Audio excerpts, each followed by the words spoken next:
Well, good afternoon, everybody. How's it going today? Welcome to Ellensburg, Washington, USA. The local time is 12:45 p.m., and we will begin our program. More Swauk formation today. Swauk formation part 2. We will begin that at the top of the hour at 1 o'clock p.m. local time, Pacific time. I'm glad that you're with us today. I'm glad that you're with us today. Let's say hi to a few folks, and there's some treats, of course, but we have 3 people in the room right now, Tim and Ree and Emma. We'll wait till there's a few more before we hand out what I have here. So, Papa Gino says it's 5 by 5. Hello, Janet. There's an Olympia, Jamie. She made it. Where are you viewing from? A special eye for some new locations today. Madeira Park, British Columbia, Tillamook County, Oregon, Hillsboro, Illinois, San Diego, California. Hello, Patrick, age 7. Good to see you. I'm Nick, age 50. How old am I, Patrick? 58, I think. I'm 50 years older than you, Patrick. Weird. Blodgett, Oregon. Oh, I said I was going to read some new towns, but I'm seeing that, so many of you are so regular, and it's just so great to have you every time. So it's kind of a challenge to find some new towns. Dordogne, France. Sorry. Sky is in Northeast USA. Okay, so Sky's had some criminal troubles, so just Northeast USA. I got you, buddy. And I'd like to apologize for saying you've had criminal. Okay. Jackson, Louisiana, Austin, Texas, Pittsburgh, Pennsylvania, Tagish, YT, Cache Creek North. So that's Yukon Territories. I think that's you, Cache Creek North, huh? Okay. Great that you're with us. You're welcome, Joni. You've been watching Itchy Boots, and so have I. She's back on the road and just arrived in Cape Town yesterday. So wonderful. Uh-oh, the mouth isn't working today. The mouth, come on, baby. Come on, baby. Come on, boy. Come on, boy. Wake it up. Wake up the head. Come on, let's go. Geologically speaking, Todd, hello, San Clemente, California. Andres from Portugal, that's wonderful. County Durham, UK. Dordogne. Okay. I'm from Ellensburg, Washington. I can say that. I can pronounce that word, Ellensburg. Awkward silence in the room, people not knowing whether to react or not. Ionia, Michigan. Okay, well, good. I'm glad. Navarre, Minnesota. Yeah, let's do a few more. We still got 10 minutes before we start. Forest Grove, Oregon. Elk Grove, California, Melbourne, Australia, Boulder Creek, Papa Gino's age 70. Oh, now we're doing ages. Yeah. What is your age? We can really out you here. I always feel very old compared to the people that are in the room with me, but I know I'm not older than some of you. Paulsbo, Washington, Kettering, Ohio. I'll get out of your way. Sorry. Jackson, Michigan. Nashua, New Hampshire, Madison, Wisconsin. Good evening from Denmark. Hello. Philomath, Oregon. Yeah, it's warm here, baby. Oh, now we got ages. 39-year-old, 40-year-old, 62. Dwight's in my age window. Phil is not 8. Garrett, the Dutch Night Owl, is 53. Yeah, this is personal information you are now revealing. Sorry about that. Okay, well, thanks for reporting that. We got Ariel with us. by now you know these folks from the videos. So I posted 2 videos over the weekend. Did you see them? They both have their charms in their own way. I think they're very different videos from each other, and yet they're similar. On Saturday, I posted a video where the class, almost the whole class, was visiting Rob Reppin at his gold mine in Liberty, and I was very pleased with that one.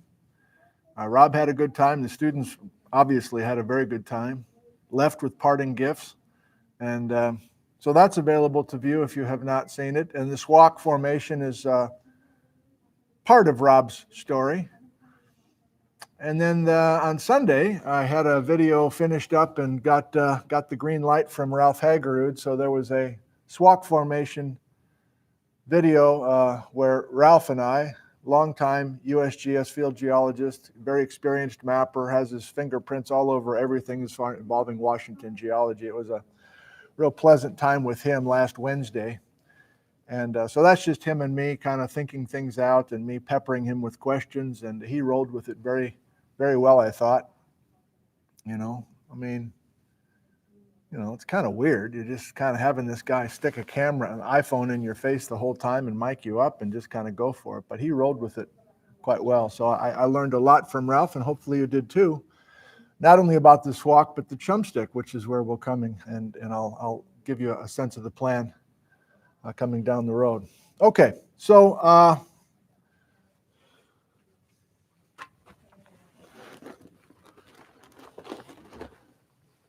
Jeff, the owner of Vindman's Bakery, just left.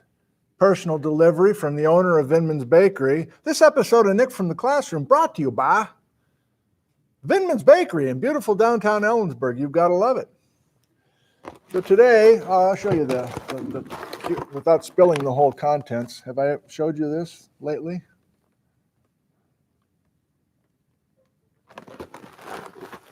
So we have cookies today. Snickerdoodles. Tim is reacting to the news. And they smell heavenly. And these snickerdoodles were ordered by an anonymous person. So thank you, anonymous person, for the snickerdoodles, 1 cookie per each student. And it's time to go feed the chickens. Okay.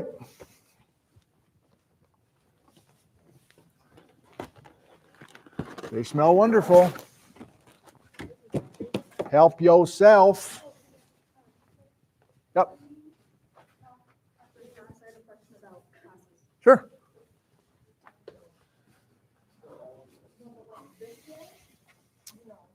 So thank you, Anonymous. And Jeff, the owner himself, said, well, I don't have an apple for the teacher, but I brought a bacon smoked provolone tomato focaccia for the teacher.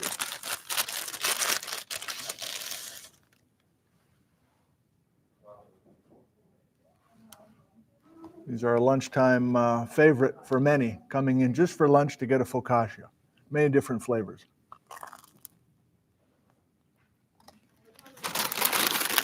Thank you, Jeff.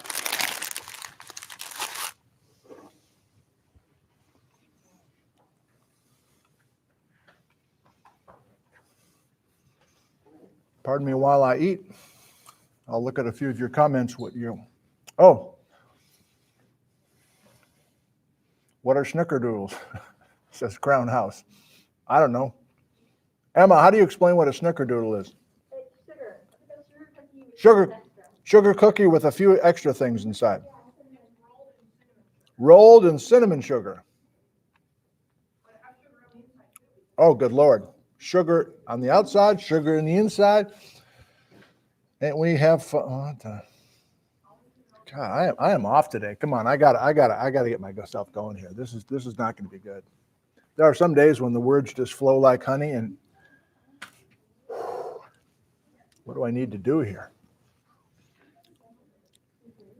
What's a guy need to do?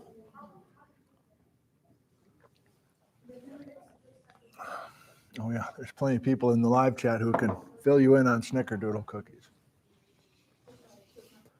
All right, I think I'm going to go talk to the students for a few minutes. There's Bryce, the rock licker, helping himself to a cookie and a handout. There they are. There's Ariana. There's Alexis. Oh, man. Holy Trinity has arrived. Father, Son, Holy Spirit.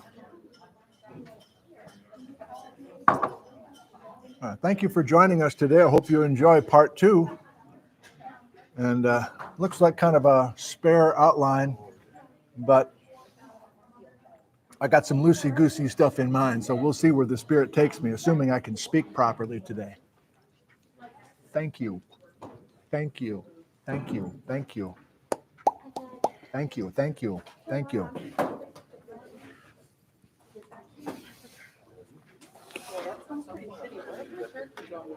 Okay, you got the handout. You got the cookie. Some of you did the cookie. Very good. Tim's got his camera for some reason.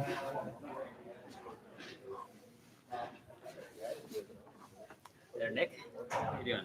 Doing well. Have you started your YouTube channel yet? My YouTube channel? Yeah, come on. That's what they said in the live chat. Bryce needs to start his own YouTube channel. That's a no. Okay.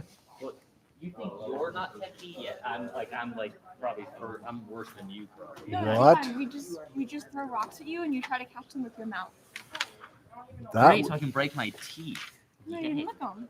That'll go viral. Well, I just have blood dripping down my Exactly. face. Some sort of religious ceremony.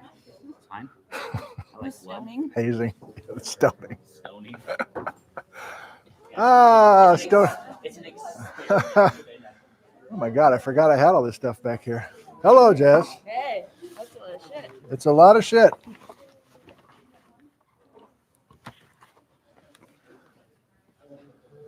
Cookies in a new map. Help yourself. Cookies in a new map. Courtesy of Anonymous.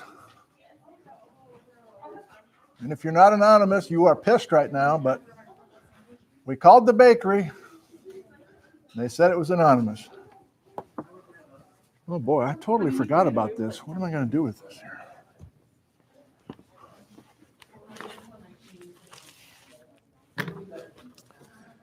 That. Oh my God. Nothing like preparation.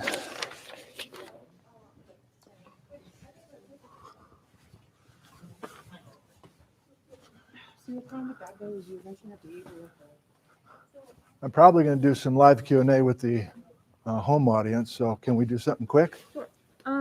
So I was offered the TA position for 210, Wonderful. and they said something about making it a credit thing. Mm-hmm. Was that something that would be good for me? Yes, if it doesn't put you over 18 credits. So I'm only taking- from what we have on the paper we wrote out, I just have there's 2 geology classes. I don't remember which ones they are, and Yep. then physics 1. Call for it. good. It should be fine. Okay, email me please to remind me, and then I will help you register for 492, which is being a TA for an upper division class for 2 credits. Yeah, so that'll be good. That's smart for you to do for a number of reasons. For graduation credit, you know, you need a minimum of 60 credits of upper division to graduate, and just looks good on your resume. Say you're a TA, so congrats, nice job. Hey, not going to California, but hey, you're still doing it. Yep, that's good. That's good.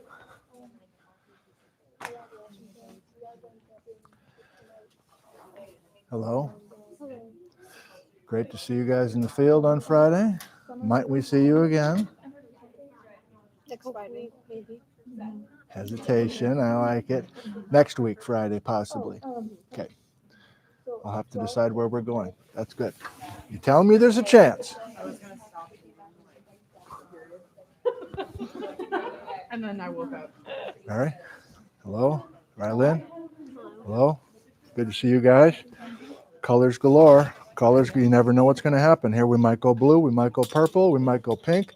Luke has a button. Tag.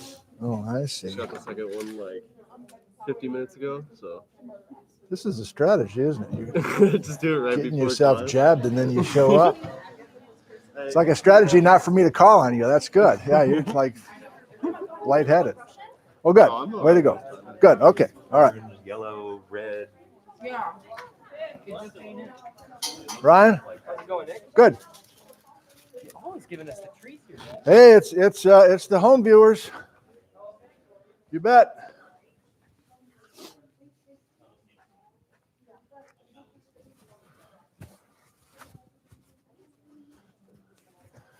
Good afternoon, everyone. It's a wonderful afternoon here in town. The weather is delightful, but we need to focus here. We have everybody more or less, and the energy is kind of all over the place. So I'm wondering if we can't kind of get ourselves set. There's a new handout. You're hustling to get that. There's a snickerdoodle cookie for you.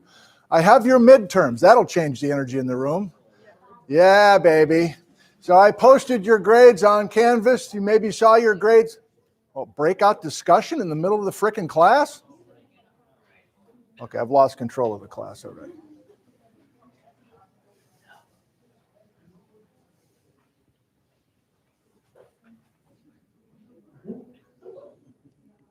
Class is in session. Thank you. Thank you for coming today. I have your midterm exams. They are graded. I posted your grades on Canvas. And when we are done today, I have them here, and you just grab yours and go. You hang on to it, you keep it, whatever. In general, I was very pleased. This is a good group anyway. I knew this was a good group, but it was confirmed with the scores on the midterm. So well done. Thank you. Thank you for all your energy and everything else. Emma wants to say something. I don't know. I don't know what the average is. You got your midterms to pick up. I didn't even figure out an average, okay?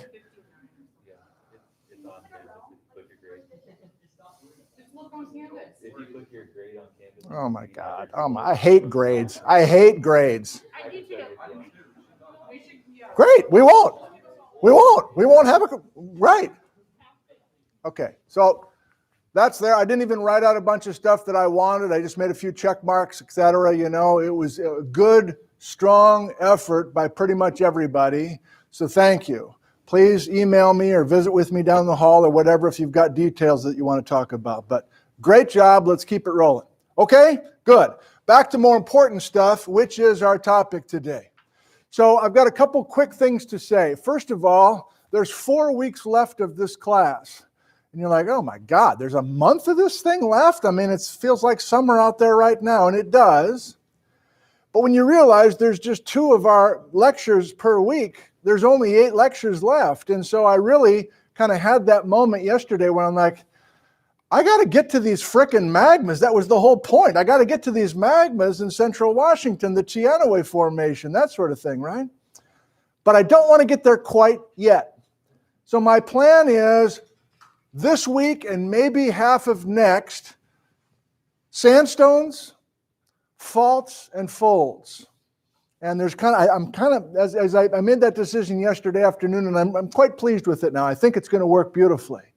So we're just going to work through Swauk Formation, Chumstick Formation, the Leavenworth Fault, that's Thursday, the Eagle Creek Fault, the Eniot Fault, the Straight Creek Fault, that's today. And you'll see how we can use those sedimentary units and those faults to plug into some of the tectonic stuff that we were working on before. Then the table is set, and I'm confident that the table is set for the rest of our time together to go back to those Adikites, to go to the Teanaway rhyolite, the Teanaway basalt, and plug those magmas, which is really the target of the whole class. We're finally there end of next week, I guess. Okay, so that's my game plan, and I feel like we'll have something to go on. Our next field excursion is tomorrow morning, Ingalls Creek. How many coming? Most everybody. Good. It will be a pleasant hike. It won't be an intense geology hike necessarily. But I'll be meeting you at the trailhead, and we'll visit for a while, and then we'll go. And we will be looking at the Ingalls ophiolite, the bedrock exposed there, and also the Mount Stewart granite. So those are the exotic terrains. So to remind you, we haven't looked at this in a while, but our magic window for the class is between 60 and 40 million years. And we're clearly in that now with our Swauk and our Chumstick and our false even. But remember, please, the exotic terrain story, including what we'll see on our hike tomorrow morning, is from pre-Eocene times. Much, much older rock, telling much, much older story. Why not? I can't hold it now. I'm already starting to spitball. Here's just a look at these very old, 100 million years old, 120 million years old, 160 million years old in the case of the Ingalls ophiolite. I don't know if you recognize any of those bedrock names. They're dominating in the North Cascades, essentially from the Stewart Range north, basically from Blewett Pass all the way to Canada and beyond are these bedrock units. Not the focal point of our class, but please note that tomorrow is going to be looking at just a glimpse of this incredible checkerboard of 100 million year old material and further back. And now Daddy's carried away already, not a good sign. But if we go back to those exotic terrain times, here was the old idea that we got hit with two super terrains, something called the intermontane super terrain and then the insular super terrain. Can you see these dates? Probably not. This one accreted 170 million years ago, and this big boy accreted 100 million years ago. But the old idea was it was this eastward moving Farallon plate that was coming at us. I'm back in Karen Siglog country if you haven't figured it out yet. So if we use the seismic tomography of Karen Siglog and Mitch Mahalanek, this is going back a couple weeks, we can still accrete the insular superterrane, which includes much of Vancouver Island, but not by moving this insular towards North America, but having it fixed. You remember this? A fixed trench. These little saw marks are trenches. So using Karn's work and others, we actually have two fixed trenches on opposite sides of the insular. And as we bring North America closer, we subduct westwardly that ocean floor. And the only reason I'm involving this right away is to set up for tomorrow. Because there's now good evidence that there's a bunch of ocean floor material in green here. And it's in green here because the rocks are frickin' green, man. Do you remember Rob? I don't know if you saw, did anybody see the video, visit Rob? You saw some of it? Some things you saw yourself in the video? Rob was talking about the Ingalls ophiolite nearby his place and the Josephine ophiolite down in Oregon. And he was kind of talking to Andrew, the field mapper, and Andrew said, "Are those really the same thing?" And I'm like, "Yeah, that was one of the things that I hit pretty hard in the exotic terrain series I was doing before Christmas. They are the same exact age and the same exact petrology, and now many are placing them at 162 million years ago in the ocean floor between these two super terrains before everything got accreted." So what's my point? We're going to be walking up this beautiful Ingalls Creek tomorrow morning, a thunderous creek. The water is cruising this time of year. And there's some rattlesnakes, sure, but I hope you still come with us. But we're going to be seeing all this green rock that was formed 162 million years ago out in the ocean, between these two places, between these two fixed trenches, and now it's in central Washington. Now, is that the magic window between 60 and 40? Hell no. But the energy's good, and we're ready now to sink our teeth into the topic for today. Boy, the room settled down just beautifully there. I don't know why, but it did.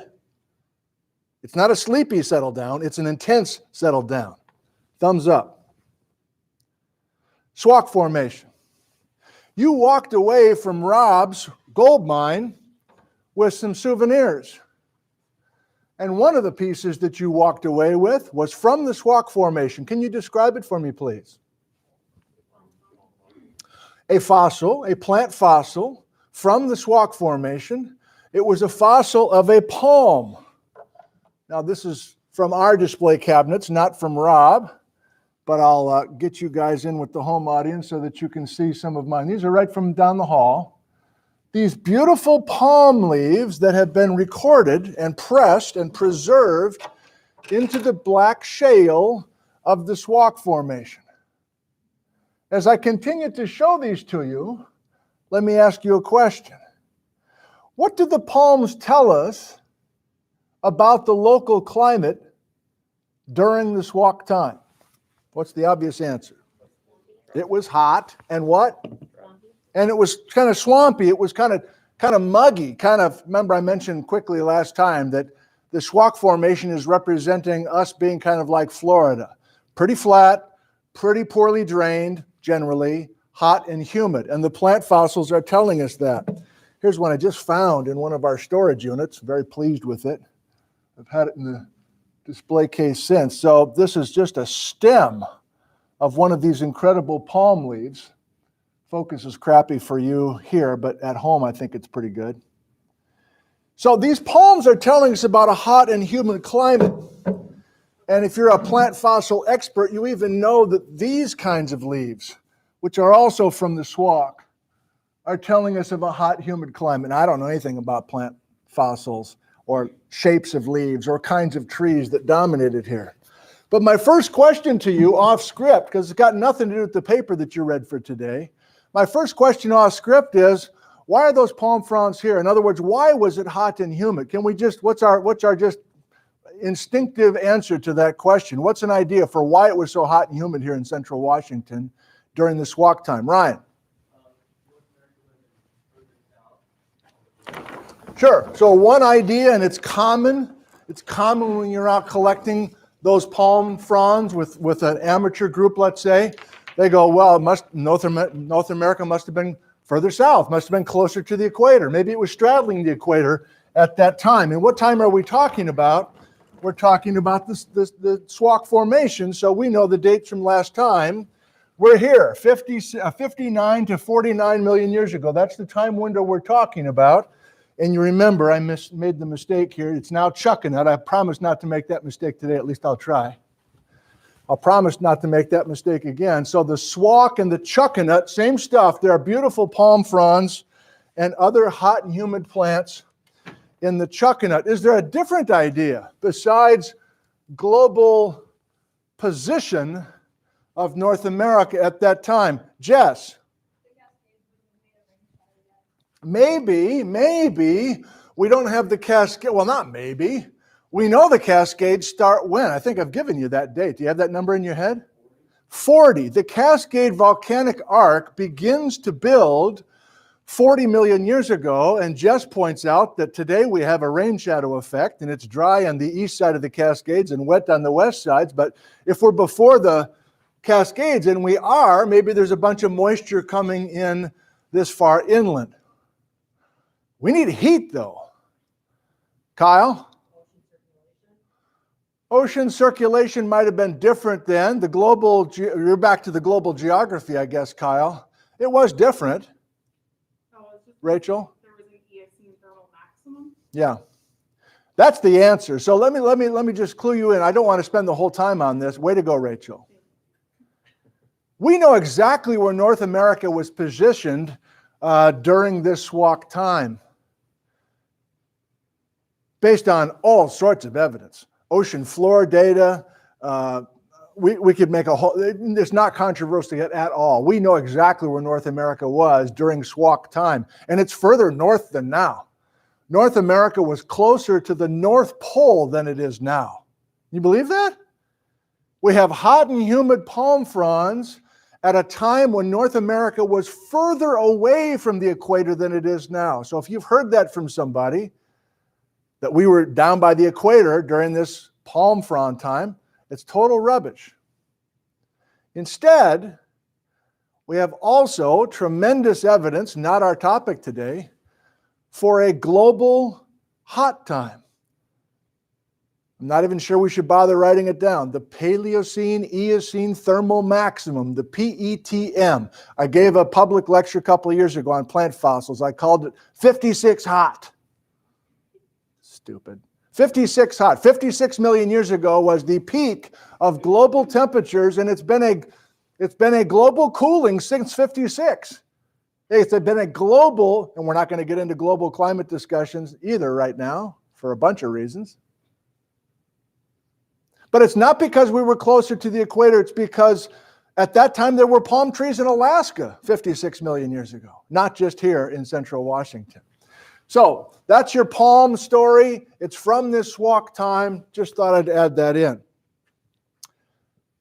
Transitioning to our outline today a little bit further down. I'm going to out you, Tim. I don't want to embarrass you. It's not the intention. I graded everybody's midterm. Tim's sitting in, you know, but I graded his exam too.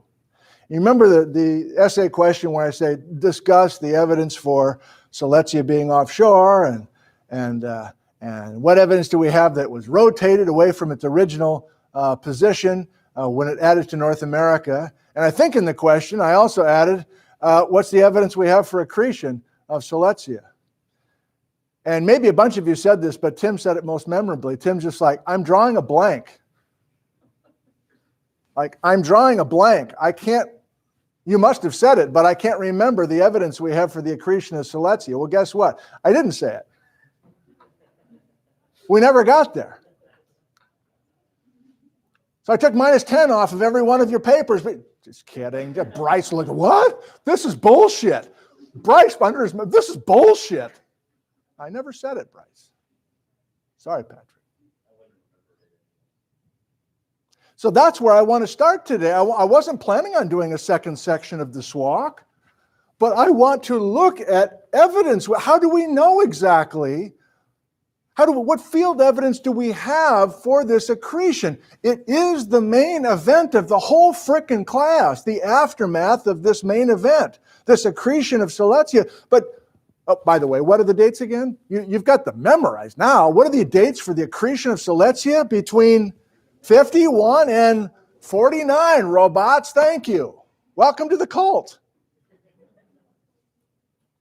How do we know that?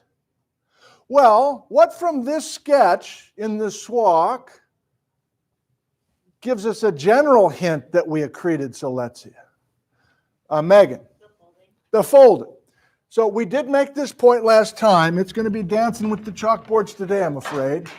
So I didn't erase this because this is from last time. Yes, we took that Swauk formation deposited between 59 and 49, and we definitely folded it. And these lines here in a northwest-southeast trend are the fold axes. Remember, we're squeezing, and I think I made the point. You can correct me, maybe I didn't, but I meant to say we're squeezing because of the accretion of Silesia. Did I say it? I must have. So I just had a bright idea about 20 minutes ago. I want to keep on this whiteboard a list of all of the freak show behavior for the next month as a direct result of the accretion of Silesia. It's going to be a long list, so I'll probably change this, but I had this idea. It's like a 3-ring circus, but it's going to be like a 9-ring circus. There's going to be 9, I made that number up. I don't know how long this list is going to be.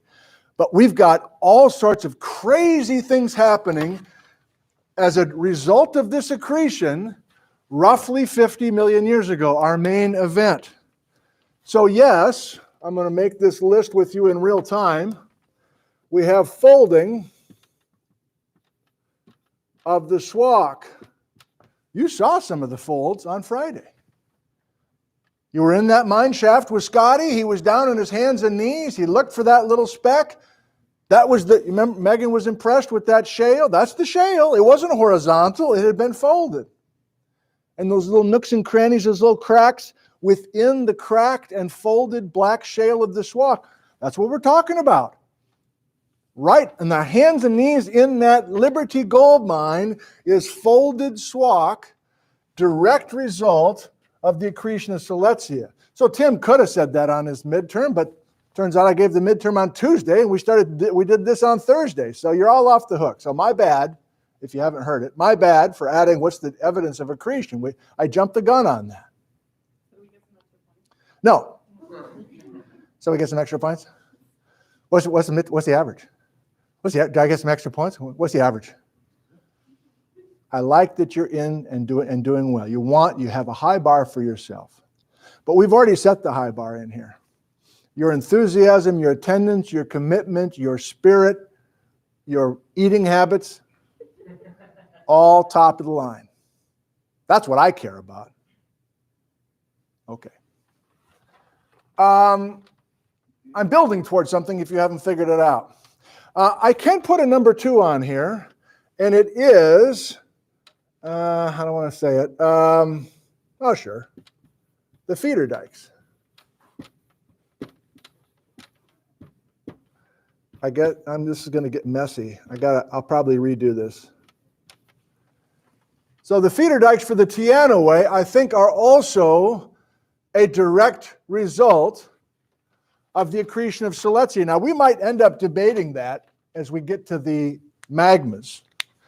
But who can remind us how I was saying the coin purse had something to do with the accretion? Anybody want to just verbalize that? Can't even find it. Because when it's squeezed, it opens up the cracks and allows the magma to. Thank you. The coin purse is in here somewhere. I just don't see it at the moment. You remember what I did. Because we start squeezing from the northeast and the southwest, because of the accretion of Silesia, we're opening the crust perpendicular to that. That was the coin purse analogy, and we're having these magmas come out. Now let's put those magmas on hold. That's the Teanaway basalt, and maybe the Teanaway rhyolites. I can't hold it. Is there a chance we would have had those cracks and those magmas without the accretion of Silesia? I really can't hold it, but I'm going to do it. We do have an oceanic spreading ridge that's diving beneath North America. Maybe we could get that. Maybe we could get this Teanaway event. This is 2 weeks from now. Maybe we could get that Teanaway event without a huge, large igneous province accrete. To this point, I've always just taught that the cracks are opening up as a direct result of the accretion. That still may be the main storyline, but I think we can think that as well. Emma?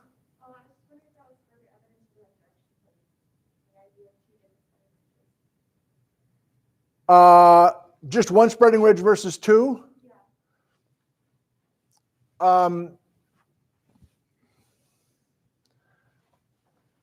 Either of those models can use this right here. So I don't think this discussion, this event has any bearing on one versus the other, or 1 versus 2. Boy, I am all over the place today, but I'm vibing off your energy. Ryan, it's going to take us even further afield. I can feel it. Come on, baby. Yeah. How are you going to involve the rhyolites?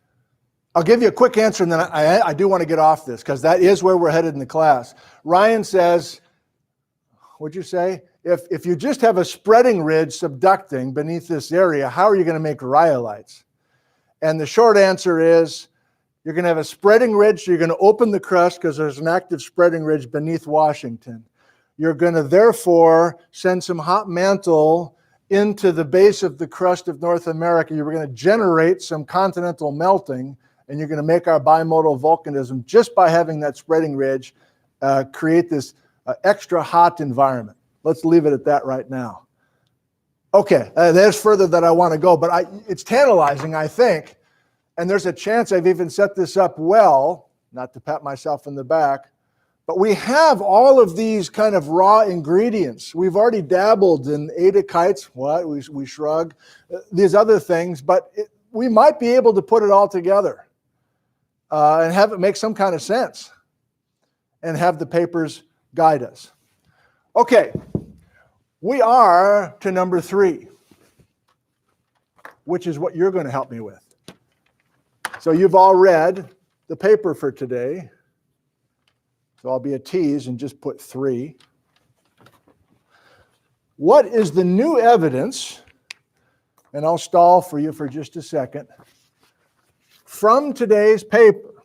And today's paper for the home audience is what I'm calling the Triple Junction Migration Paper by Michael P. Eddy.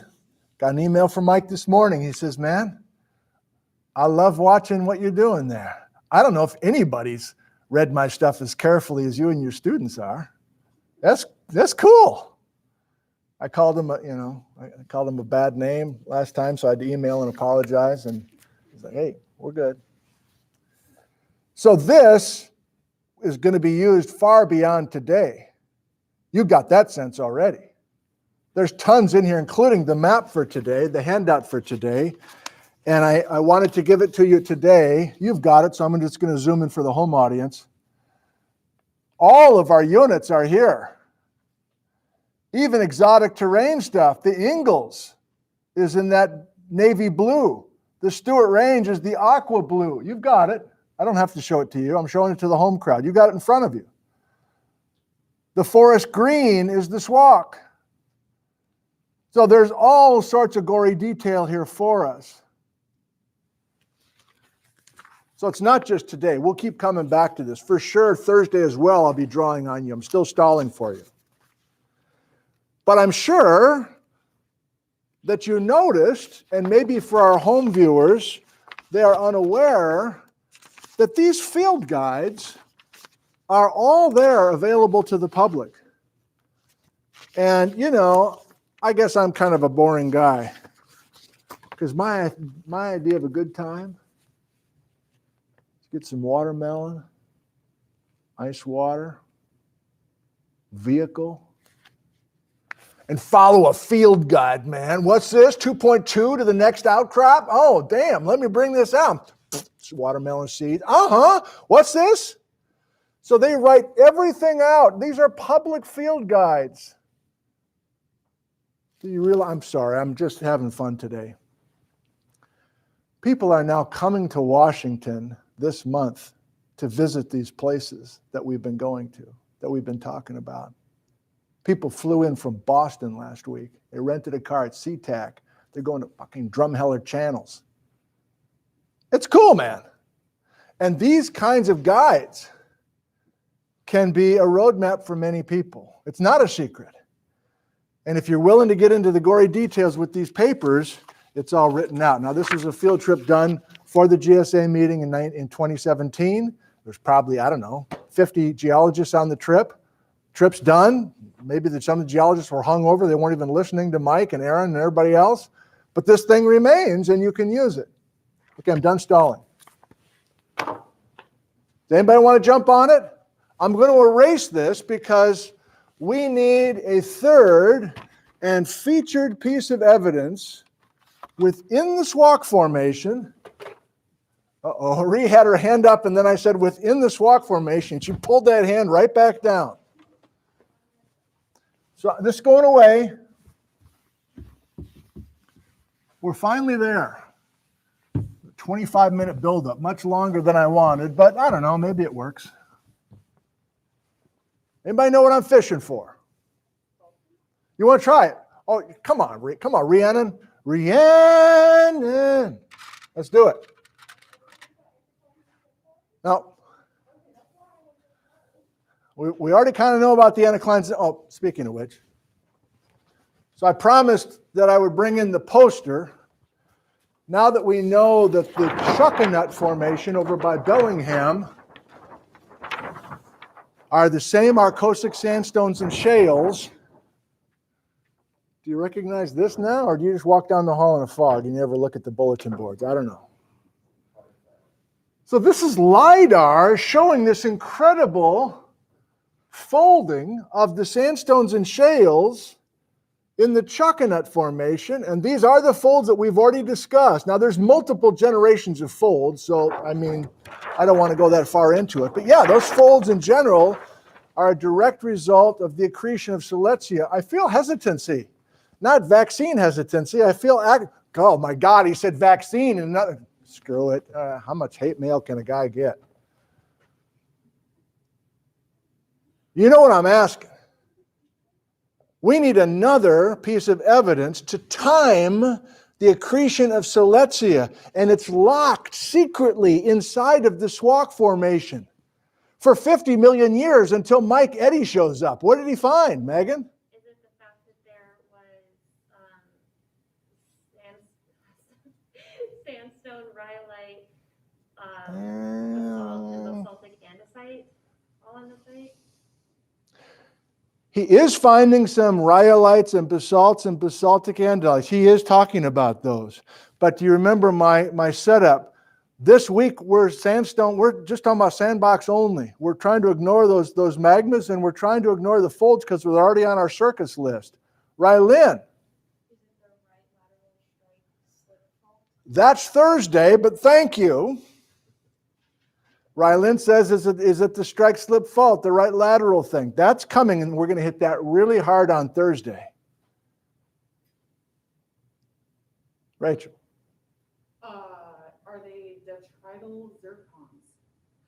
Yes, I'm listening. That's all I have to offer. Are they detrital zircons? Did I look like that? No. I'm embellishing. We don't have it. Right. It's something about the sands. The sands in, I'm not going to give up. The sands in the Swauk, what was it, as Eddie's going from the bottom to the top of the Swauk, Ryan and then Tim. Tim, you're too cartoonish now, Tim. Ryan. So if you look at the detrital zircon in the sandstone. Yeah, if you look at, I'm going to translate for the home audience. If you look at the, I'm going to repeat what you say. If you look at the detrital zircons in the Swauk, You can see that before the accretion of Silesia, all the rivers are going towards the west. all the rivers are going to the west. Before accretion, before what date? I think he has it about 50 in his paper. What is the accretion date for Silesia? Starting when? 51. Before 51. Ding, ding, ding, you're on it. And then what? And then if you look at the sands within the Swauk Formation younger than 51 million years ago, the rivers are coming, what'd you say? Flowing to the east instead of flowing to the west. Have yourself another snickerdoodle on it. Well done. Oh, he's getting up. It's like the Price is Right now. You got the answer right and you're coming on down. Nice job. Did you have that just for the record, Tim? Okay. Well, let's make sure everybody sees it. And it gets messy because he's got, and I learned a lot, and I continue to learn a lot from this paper. I had a great time reading this paper. He's got a bunch of local names that I had no idea were part of this story. So far, the local names, all that we have are Swauk and Chuckanut. He's got another formation names. Anybody have it for this vintage, this same sandstone with the reversed river story, Tim? Menashtash. What the F? It's right there. So before we continue on the backside of this, let me just say, I'm going to feel better if I just say it. I am about 3/4 exhilarated by this scientific paper by Mike Eddy.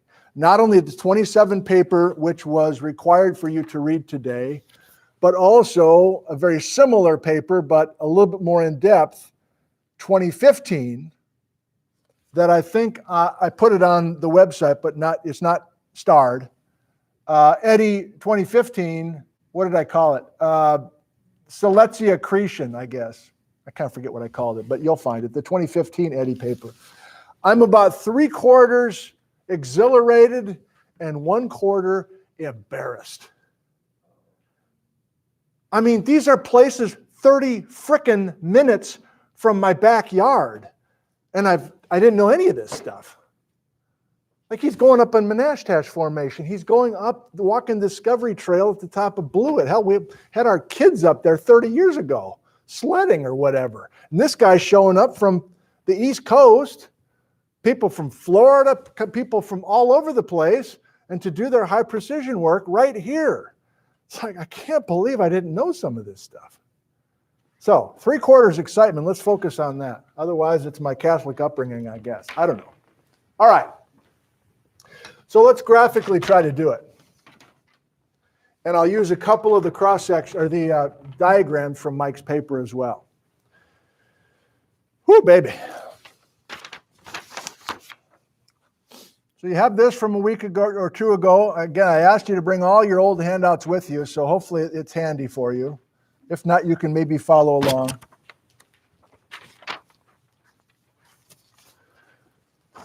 And if you have the paper in front of you or on your laptop screen, what we just landed on with our class is this diagram. This is the key thing that Ryan just summarized beautifully, and Tim had as well, and maybe a few others did as well. Maybe you finally landed on it as a group.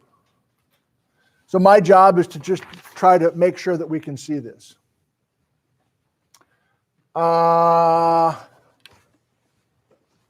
Sure, let's try this.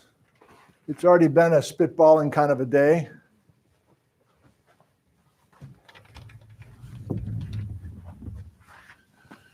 So here's the story, kids,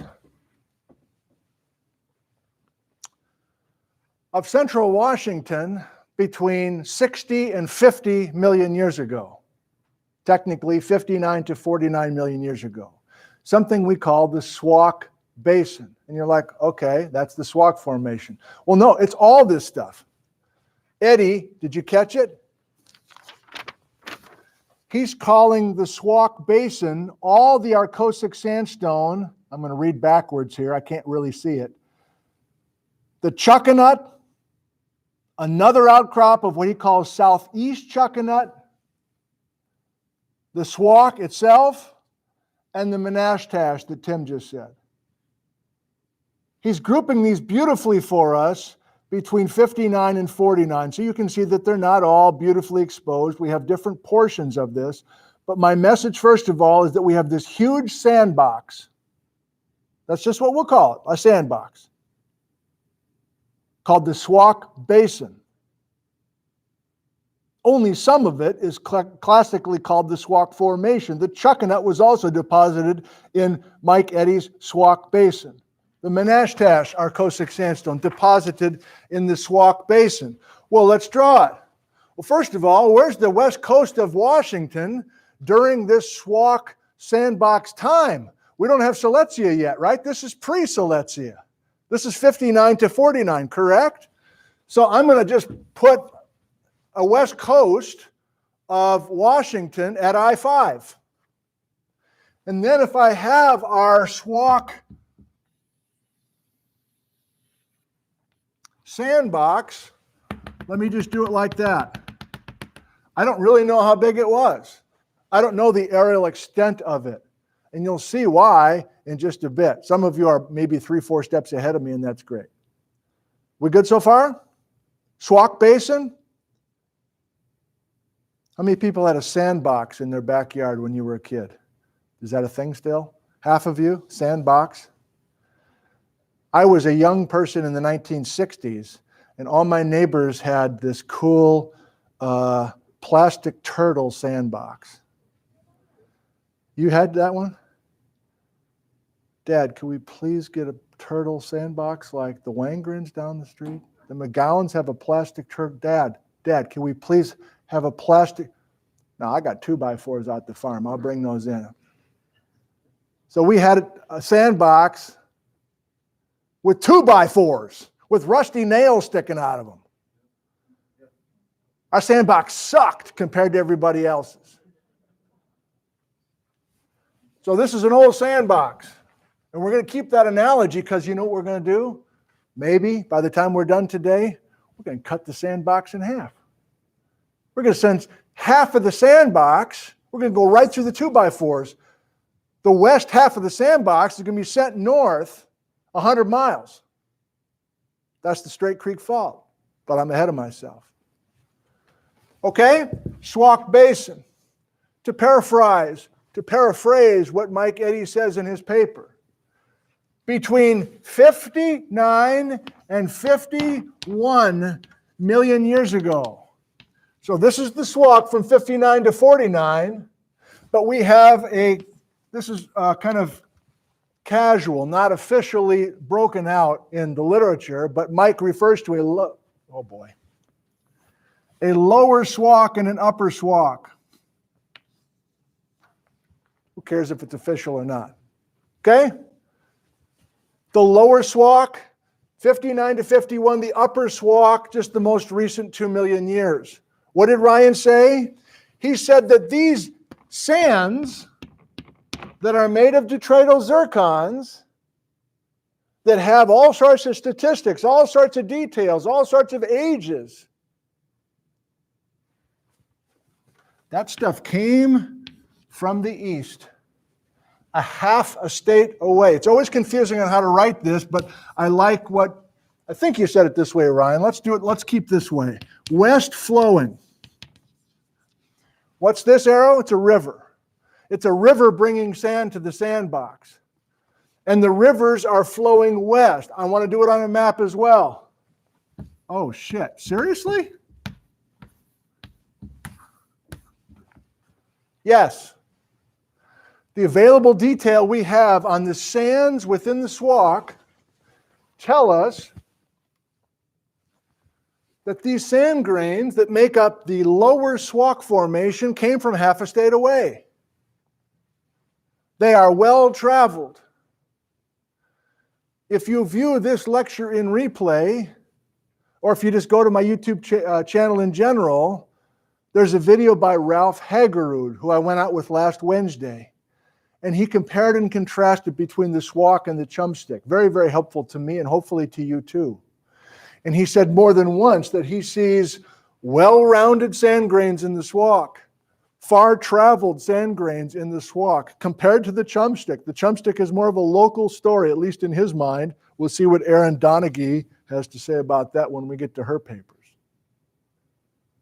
Okay, so we truly are bringing broken bedrock in the granitic core complexes, we'll talk about it later, in northeastern Washington, maybe as far as Montana. I don't really know. I'm not sure anybody knows how far those sands traveled, but let's just say half a state away, west flowing rivers, and you're like, I thought we were talking about what? The circus. What is the circus? The circus is all the evidence we have for everything going absolutely haywire starting 50 million years ago. What did Ryan say?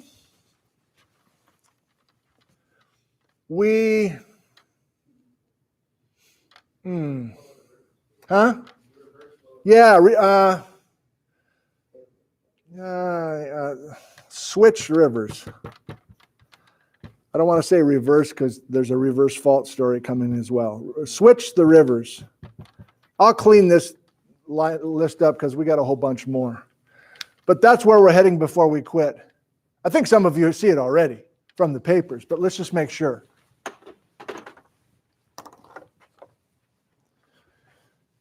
When we go from the lower Swauk to the upper Swauk, the sand grains are clearly coming from the opposite direction. It's still sand, it's still arcosic sand, it's still the Swauk formation, but once we get younger than 51, that was beautifully done, Ryan. We have east flowing rivers. The sand's coming from what? I thought this was the ocean. I thought this was the coast. It was until 51 million years ago. What happened? We bring the frickin' Siletzi in. We start to dock Siletzia 51 million years ago. Suddenly the coast isn't here anymore. And here's a more important message. As we begin to accrete Siletzia, we develop local uplifts. Slowing down for dramatic effect. We just decided on the circus list that we're going to start folding the Swauk as we accrete Siletzia. But if we think about folding, what does that mean topographically? It means that we're starting to develop some uplifts at this boundary. And just by creating a high, a topographic high, a bulge if you want to, but that's kind of a dumb term because that's not, we're going to think magmas or something. We're not talking about magmas. We're just talking about deforming the west coast of Washington, creating a knuckling up of the crust, and suddenly we have rivers flowing the other way. Does this work for you?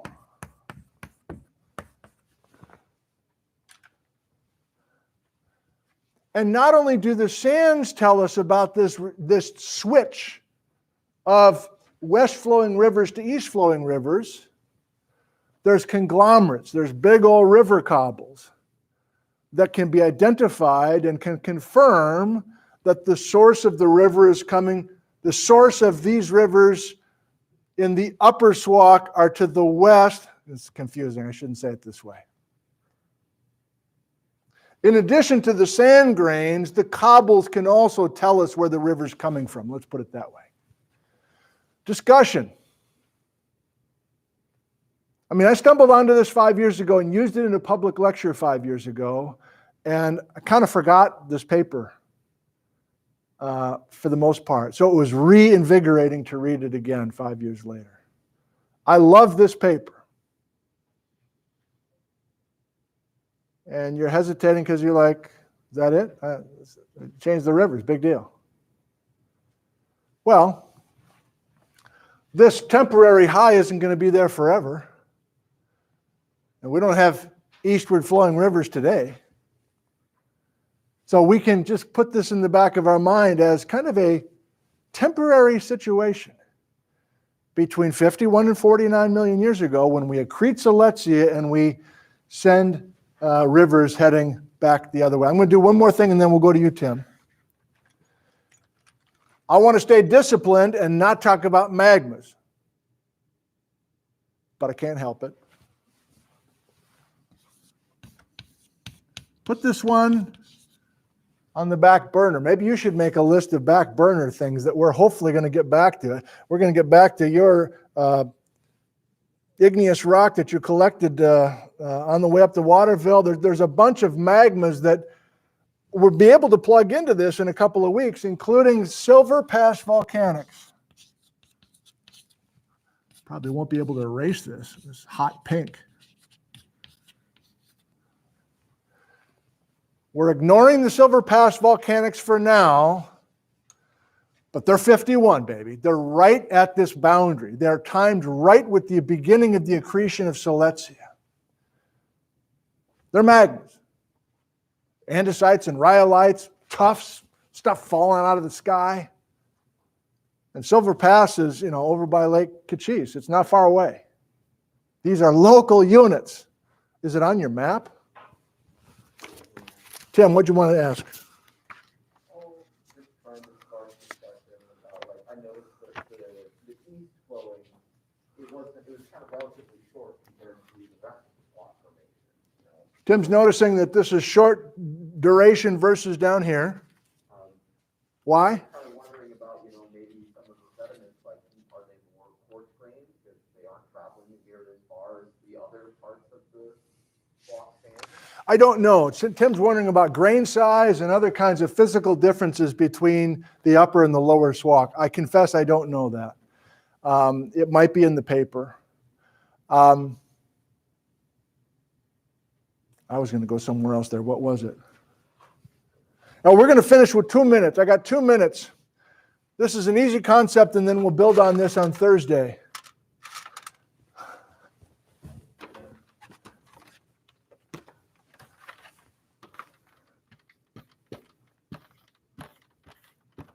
Have you heard of the Straight Creek Fault? Some of you have, some of you have not.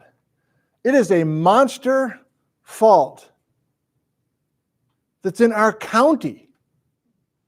You drive over the Straight Creek Fault every time you go down I-90 and you pass Easton, the little logging town of Easton, and Lake Easton, Lake Easton. That's something called the Straight Creek Fault.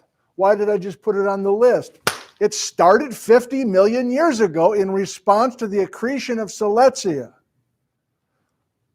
How can I do this in 1 minute? Well, I can draw it. I can draw our Swauk Formation sandbox, lower and upper, I don't care, it's just there. And starting 50 million years ago, a beautifully north-south fault that behaved when it was active just like the San Andreas Fault does in California today. It's a clean break. You know this from 101. Everybody on the west side of the fault is going to start moving north. 20 feet at a time. Big earthquake. 20 feet. boom, a section of the Straight Creek Fault is going to move north. In other words, the west side is going to move north. And just to finish this out today, and we'll expand on this on Thursday,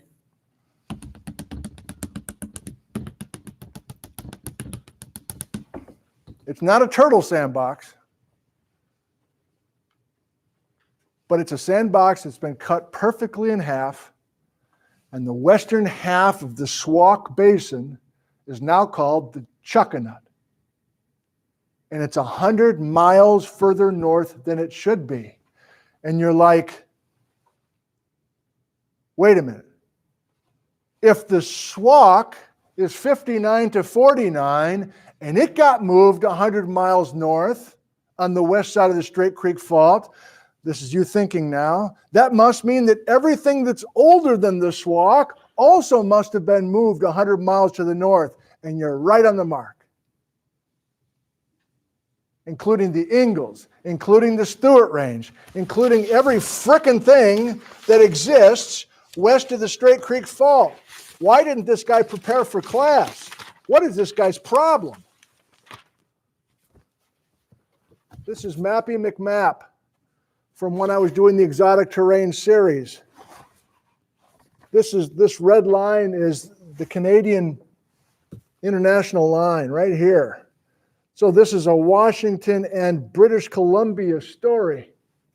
Look at how obvious the Straight Creek Fault is. It wasn't there until 50 million years ago. This is how I know I'm over. Give me 2 minutes, would you? Here's the dates on the activity of the Straight Creek Fault. It started 50 million years ago, and the Straight Creek Fault ended 35 million years ago. It was a monster active fault making earthquakes between 50 and 35 million years ago. And you're like, okay, Chuckles, you made a big straight line. Who cares? Well, if you know the units, all these exotic terrain units,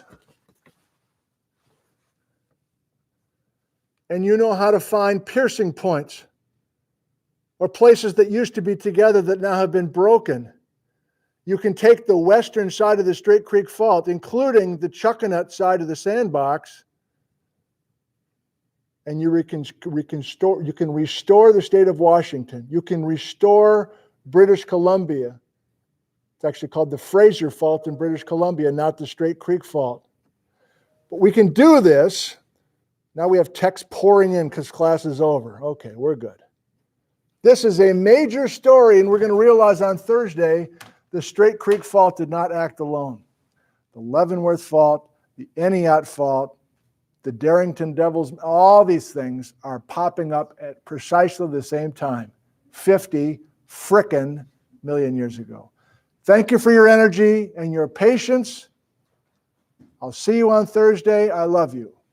No, I'll see most of you tomorrow morning. Ingalls Creek, looking forward to it. You will enjoy it. Flowers are out. I was just there on Sunday with my family. Beautiful. I'll be with you all in just a second. I have a question about the changing rivers. Yeah. So the uplift wouldn't have affected the headwaters of the rivers, right? So where did they go? Well, I am saying that the headwaters of our east flowing rivers are right here when we deform from the accretion of Silesia. So that's a temporary headwater situation where the topography is high. Okay. And then that eventually gets beveled back off, but we're not to that part of the story yet. You're right that the headwaters over here for the west flowing rivers must have been high, and they probably continued to be high-ish. I don't really know. I mean, That's what I'm wondering, like when you talk about the uplift that changes the direction of the rivers. right? The headwaters are where those ones doesn't change. This doesn't change. You're So right. where they can't change direction because the headwaters, they can't flow back towards their headwaters. So It's a good question. So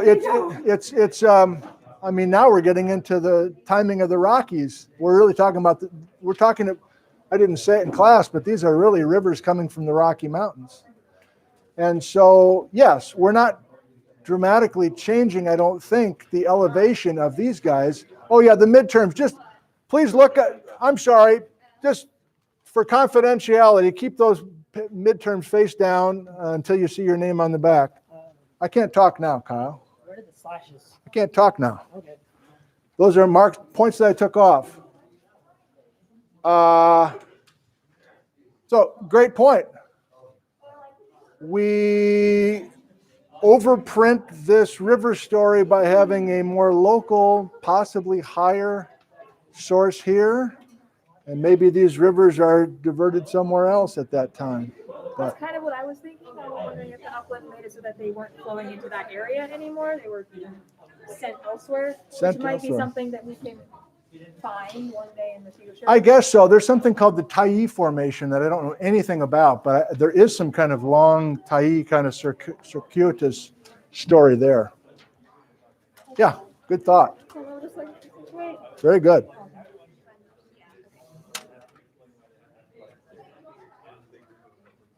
Okay, let's go ahead and do some live Q&A here. Thank you for sticking around with us here. Uppercase for your question. Hang on a second. Oh, thank you. Thank you, Ree. We're all looking at their midterms now. Papa Gino, is Rob's mine under a west or east flowing stream bed? I don't know, and I didn't anticipate this confusion, but his rivers are far younger than what we're talking about here. I didn't think you'd make that connection, but I see why you are now. Ice age and a little bit older, but almost certainly not to this age here. So let's leave that alone for a bunch of reasons. But let's just leave it there. Thank you for excellent thinking, but I don't think we want to go there. Steve, is the Straight Creek Fault warping or curving due to the CWR of the PNW? CWR. Does the CWR, what are you talking about? CWR. Central Washington. I'm sorry, Steve, I can't follow. Saber, are the various faults 50 million years old similar to the faults associated with the San Andreas Fault?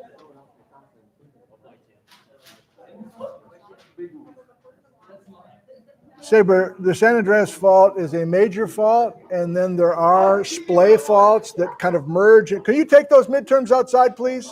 Thank you. So there's kind of splay faults like the Hayward Fault merges into the San Andreas. If that's what you're visualizing here with the Straight Creek, that's a similarity. But of course, the San Andreas is a much younger story. So we may be having some trouble here. I don't think Saber is, but maybe some of you. I'm bringing in things that are distinctly different ages, which is a no-no, but I've done it, so we'll have to deal with it. Pat, are the cobbles from the west-flowing Silesia rivers basaltic? West-flowing Silesia. West-flowing Silesia.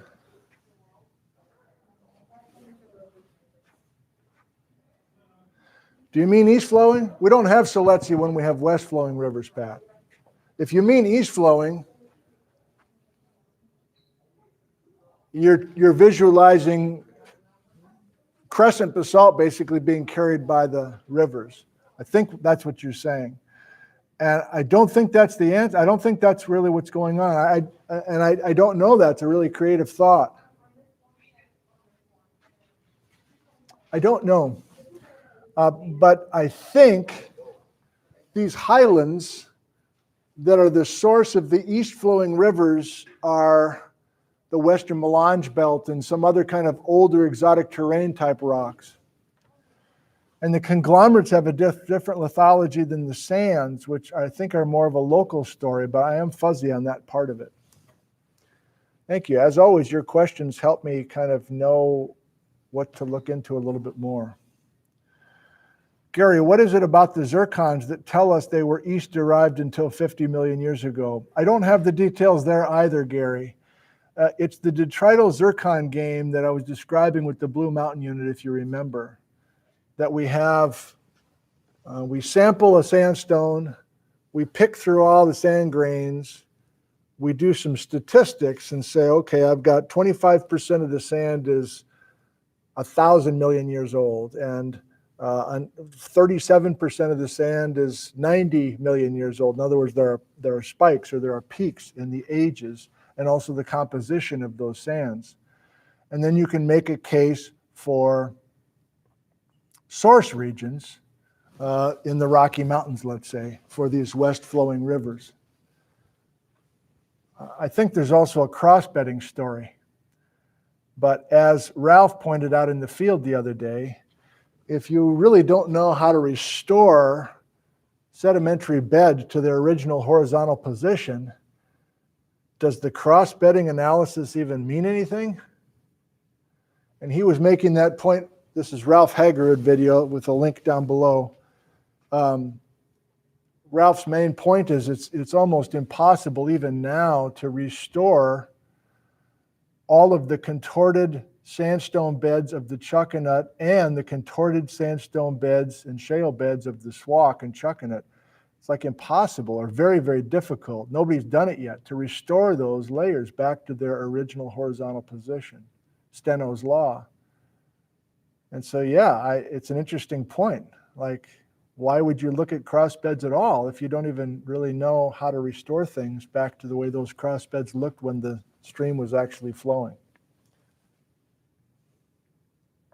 Thanks for the question. Kent, wouldn't chumstick cobbles be high in basaltic composition? I see what you're doing. Well, do you mean chumstick or Chuckanut? Did you make the same mistake I made last time, Kent? We're talking about the Chuckanut. Maybe I made the mistake again today. I don't know. This is the Chuckanut and this is the Swauk, both in the same Swauk basin. And the answer is no, because this is mostly the Chuckanut. So the Chuckanut is mostly sand from material from the east and west-flowing rivers. But if you're talking about young in the Chuckanut, then you're saying the same thing that Pat Miller was saying.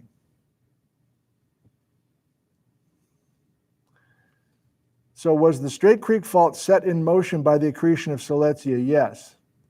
So I ran out of time, and I'll start with that next time. But this whole, I don't think the circus thing worked, but the whole list of crazy things, including forming the Straight Creek Fault, is a direct result of accreting Siletzia. You can say it the opposite way. The Straight Creek Fault would not exist if we didn't have an accretion of a large igneous province. Automatic scroll, let me go back. Oh, I see Patrick's heart here. Patrick, age 7, about the coin purse cracks. If there wasn't Siletzia docking, would they have had the same pattern being from the triple junction spreading ridge? That's kind of what I was asking the class, Patrick. I really don't know where my coin purse is. I won't look for it. I was asking the class kind of spur of the moment, Patrick. Up until now, I've always taught that you're opening the coin purse because of this big Siletzia being added and we squeeze the crust. But once we start talking about magmas and all sorts of magmas getting to the surface far inland of accreting Siletzia, maybe you can make those cracks without an accretion. But the timing is pretty good to tie those cracks and the coin purse to the accretion of Siletzia. Thank you, Patrick. Now I'm skipping all over the place. K-Ban, is there one main fault or multiple fractures? Well, the Straight Creek Fault is the dominant fault, and that's what we're starting with, but we'll talk about many more strike slip faults that are smaller, and you'll see what I mean by smaller on Thursday, but you'll have to tune in. Jerome K, approximately how many million years does it take to turn a sand bed into 1 foot of sandstone? Very difficult question. I don't know how to answer that. I like your question. It's very practical. I can't even guess. I don't know. Ian, how far east did the deformation extend? Well, we have a problem, Ian. And that is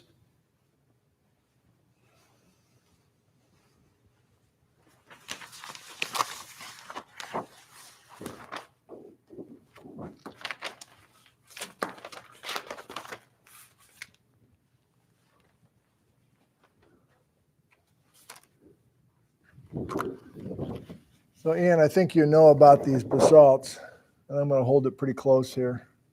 There's a big reflection, but you can see the amount of the Pacific Northwest that's bearing in a big cow pie. These are the flood basalts.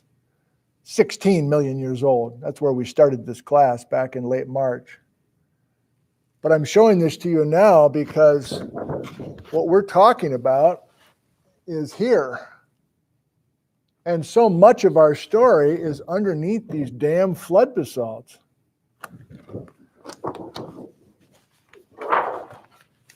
But the answer is I don't know, because it's not exposed. Let me show you another map kind of giving you the same impression without a glare.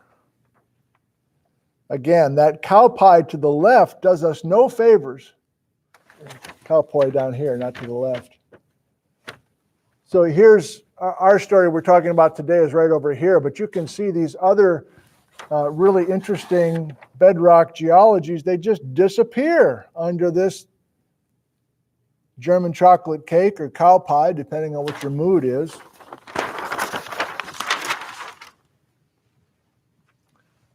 So the answer could be Idaho, for all I know, as far as how far east does the deformation go, but tough to find it. Lots of you are talking about rotation. Remember, the rotation is also going to be on our circus list. It's official. I don't like the title circus. I'll come up with a different way to keep this whiteboard going, but it will be the same concept that we're going to make a list of all these things happening in response to Seleucia accreting. And remember, one of them, we've already said this in class more than once, that's the rotation begins also as a response to the accretion of Seleucia. So if you're talking about the rotation during Swauk time, that's not right. The creation of the rivers, this whole story is pre-clockwise rotation. I see. CWR is clockwise rotation. Yeah, we're jumping the gun with that. Aaron's with us again today. Aaron, I really am pleased that you take time out of your busy schedule to be with us. Thank you. I won't even read what you're writing. I'll enjoy reading your contributions after the fact.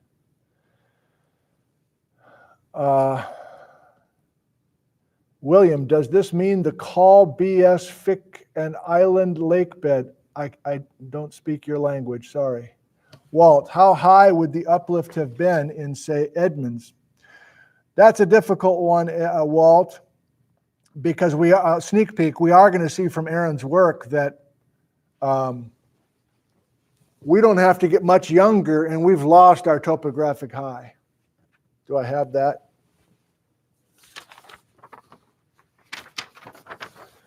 This is from Mike's paper, but Aaron's working on this right now as I understand it, right, Aaron? So we don't have a topographic high at all, and I'm now helping you see, why aren't we focused? Why aren't we focused? What happened to the autofocus? There we go. So we've looked at this before. I hope you know now that our rivers are coming. Our rivers are west flowing for most of the Swauk. There is no topographic high yet. Here's our topographic high, man. We're not only folding the Swauk, but we've got some kind of topographic high sending the rivers east for our just a few million years. But look what happens later. We lose it. We bevel it off again. And so Aaron is currently working on connecting dots between the Rosalind coal beds and sands in central Washington with the Puget Group near Seattle, and then again the Blue Mountain Unit and everything else. So this concept of a topographic high is a knuckling up right in here to get our east flowing rivers, but it's maybe a knuckle for 3-4 million years. And then I guess because the accretion's over, we lose the high. So I don't know how anybody could approximate the elevation at, say, Edmonds, but thanks for the question. I'm still way back in the comments here. I'm very interested in what you are intrigued by here. Sherry, what has the river creation running to the west at the same time that others reverse to the east? Has the river creation running to the west? Maybe you're asking what Ariel came up and asked, which is an excellent question. She basically said, these rivers are over here, these rivers are still flowing west, right? Even during the upper Swauk time, this hasn't changed. That was her question, and maybe that's what you're asking as well. So yeah, all I can say is, thinking on the fly, the rivers just didn't come into the Swauk sandbox because we had this newly developed knuckle to the west that was dominant for a short time. So where did these west flowing rivers go? I don't know. Somewhere probably. Malcolm, what terrain caused the uplift for the progenitor lithology of the Swauk Basin? I don't know even really what that question means, Malcolm. I'm sorry. That's my ignorance. I'm down here to live now. I've totally lost where I am. This is a nice strategy. People wanted to argue about grades and points, and I've had the excuse that I have to be with you. I always hate that part. Let's go back a couple more and then we'll quit. Gordon, would the oil companies drilling cores give a clear idea of what lies below the chocolate cake?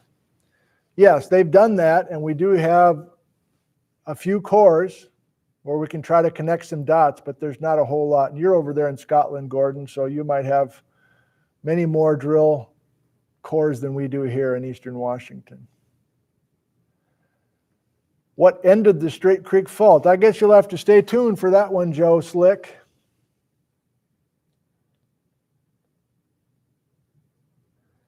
Chris, is Baja BC better explained by the subducted rift? Well, we'll get back to Baja BC a little bit, but the general plan, a sneak peek for Thursday, is talking more about strike slip faults in addition to the Straight Creek Fault, and going back to Mike Eddy's bold stance, bold colors and a bold stance, that the Triple Junction was migrating south during this time. And his main evidence, as I understand it, is the activity of strike slip faults. So I think that's going to be satisfying. If I can do it properly on Thursday, I think that's going to be satisfying for us all. That's a little sneak peek. That's my tentative plan. One more.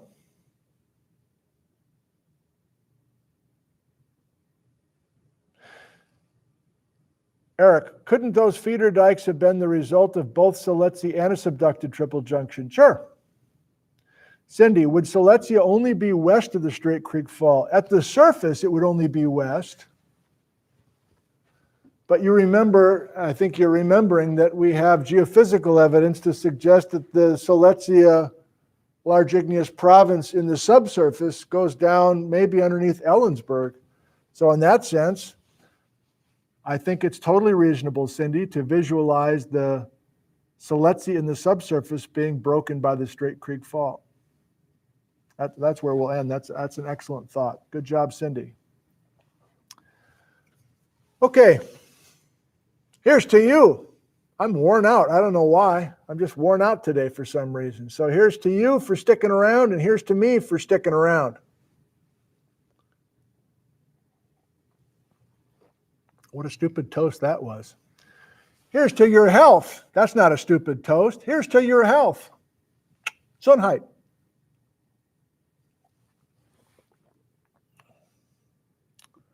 Here's to the health of your family and friends and trusted experts in health fields around the world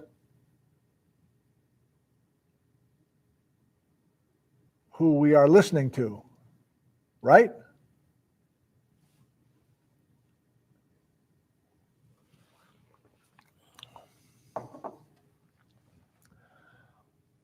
I think I'll finish with this.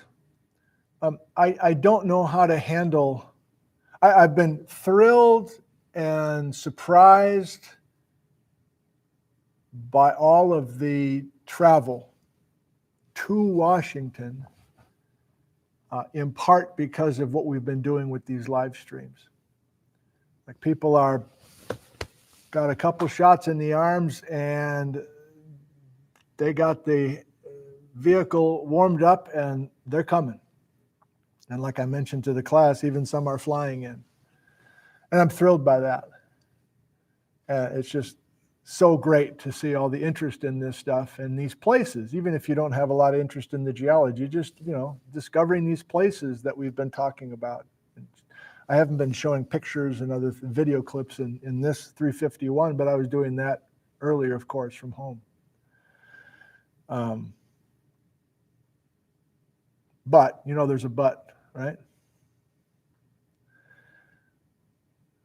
But I'm still trying to figure out the best way to deal with people's requests for me to join them or to go out for coffee and talk about what they've seen, or a steak dinner, or dropping in at the house to visit.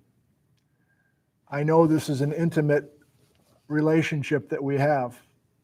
I totally understand that. But maybe our relationship in person wouldn't be nearly what this is. And I'm trying to figure out how to deal with that. If I just ignore all those requests, it doesn't feel right. But if I accept all these social requests to go out with people and to go out to dinner and everything else, then I lose the time and the energy, really, to work on this stuff. So I just want to let you know that I appreciate all the invitations to do X, Y, and Z, and I'm actively working right now on how to figure out some sort of happy medium. And maybe that means I have some kind of public whatevers out in the middle of nowhere and just kind of visit with people at certain spots. It still feels a little early to do that with the health situation continuing to be a bit of a problem. But it does feel like the tide is turning here, at least in the Pacific Northwest. So I'm actively trying to figure out a way to move forward with, I guess what I'm trying to say is I'm trying to figure out how to visit with the public again. But I don't know how to do that, and I don't want to make a bad move and regret it later. So I'm just actively thinking about it right now. Okay. Let's see if there's a snickerdoodle left. I sure do appreciate you being with us right to the bitter end here. Oh, they left one for me. Those kids, they're so nice.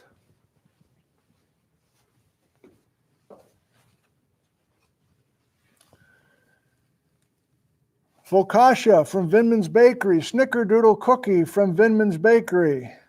Here's to you, Clink. Thanks for joining us. We'll see you on Thursday. Same time, same place.